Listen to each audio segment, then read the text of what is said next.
Hi everybody, my name is Max. Welcome to the synthesis labs here in the Rosenthal group. Here in the Rosenthal group we have 8 total hoods, 4 rotovapes, 2 ovens for drying off our glassware. In each hood we have 2 to 3 stir plates as well as a schlenk line for our occasional air-free techniques that we need to utilize. Hey, Jan, what you doing over there?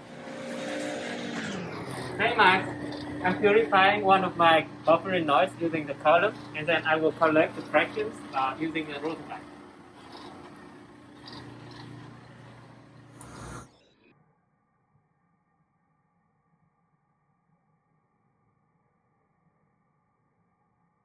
Sounds good, Jan. Now, if you look into this lab here, you can see one of our actual battery tests by my coworker Lynn on one of our 5 potentiostats on mobile carts, so we can do our analysis wherever we need to.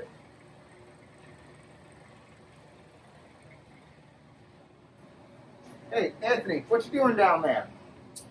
Hello, I'm using our Biotage automated chromatography unit in order to purify one of our biolidine samples.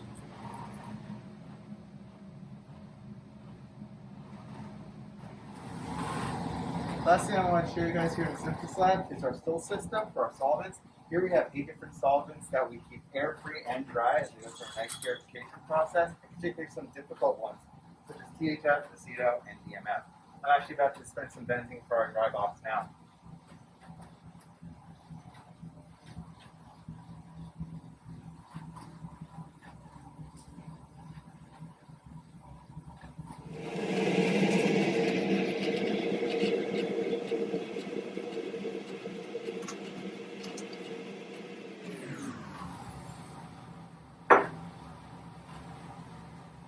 Let's go. I'm Rosenthal, and this is Hannah. We are both country graduate students in Geography School, and I'm very glad to show you our glove box room. As you can see, here are 3 glove boxes in this room, which helps us a lot to deal with the air-sensitive materials and reactions. Here is a single glove box, mainly used for the electrochemistry of the nitrogen atmosphere. And this is a double glove box, mainly for the organic synthesis. And standing behind is another double glove box for the reactions containing water but air sensitive. And now, Tiana will show you some examples about the life in the glove box.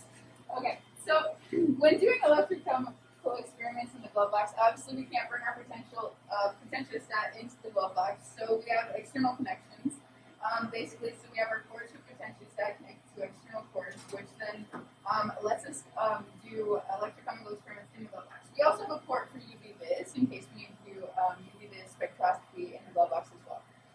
So some examples. So here we do have a setup of a single cell with our connections to the potentiostat.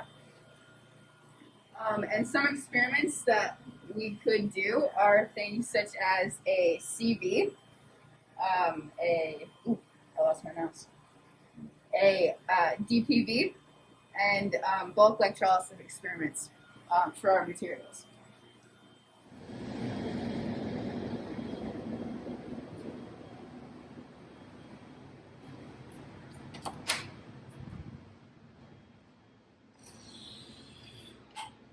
Hello, welcome to the photochemistry lab. This is where we do all of our photochemistry for our tetraparole projects. Here we have one of our fluorimeters that we use for our singlet oxygen studies.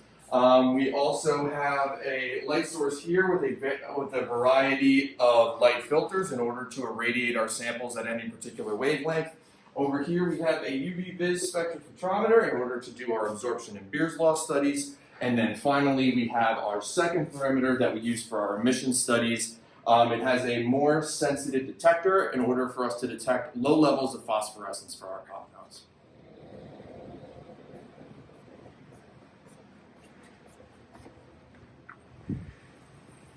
Hello, my name is Lynn.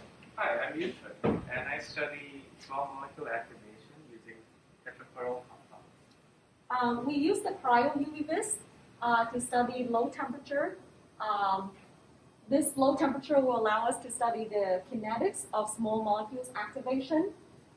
This device uses nitrogen to defrost the size of the UV vis. And because I'm an independent woman who needs no man, I turn on the nitrogen myself.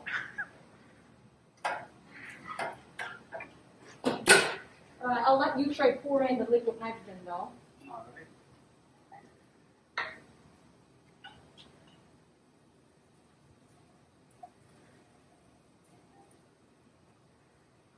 All right, we set the temperature to negative 40 degrees Celsius. Drop the UV vis cuvette inside. And here's the spectra. Hello, I'm Lou.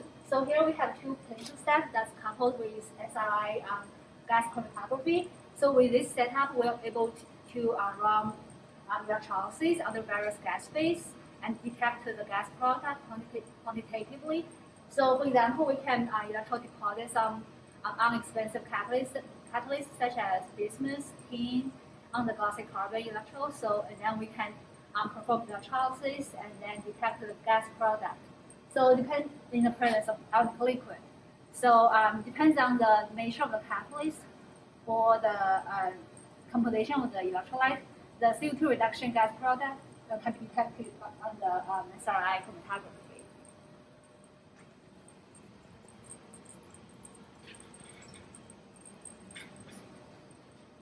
And Tabiso also performed some experiments related to the electrochemical catalysis. Hi, I'm Tabiso. So I work in the CO2 reduction product as well. And for my project, I do a lot of electroanalytical chemistry.